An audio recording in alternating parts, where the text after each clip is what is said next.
Okay, sir. First of all, what was your name? Richard, last name Puska. P-U-S? P-U-S-T-K-A. Okay, tell me a little bit about this fire today. Well, it kicked off about probably 10:30 this morning, and it was actually a Walker County fire. When it started out, Pine Prairie was the first ones on, and they paid us to come help us.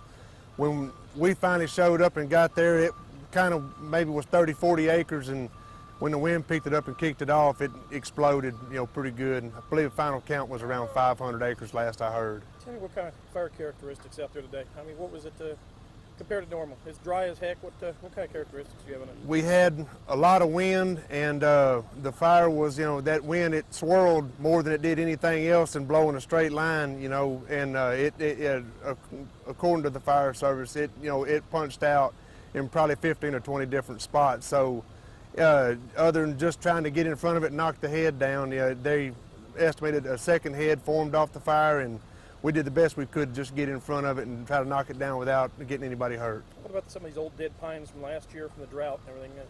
Kind of cool it up a little bit more too? Yeah, a whole lot of dead timber. It really did fuel the fire. A lot of undergrowth that was dead that fueled the fire.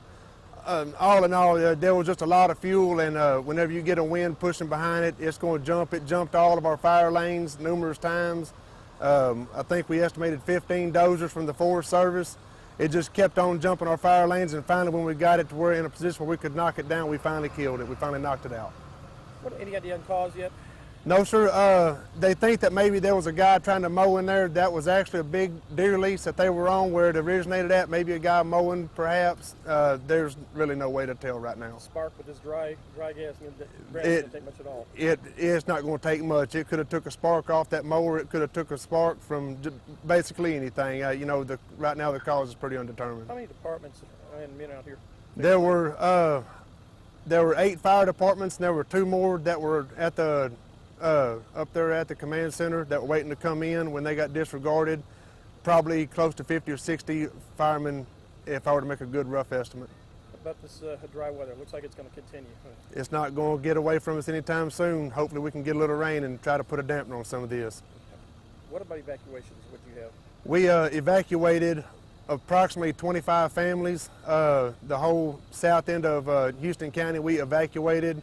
The evacuation started around 1:30 or 2 o'clock this afternoon, and we finally released them to go back to their houses about an hour ago. How many people you figure evacuated? Any idea, or how many homes?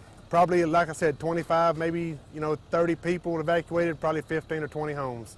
And what about any damage to homes? There was not a structure damage that we're aware of. Everything was protected, and nobody was hurt. All right, and your name one more time? Richard Puska. P-U-S-T-K-A, Assistant Chief in Weldon.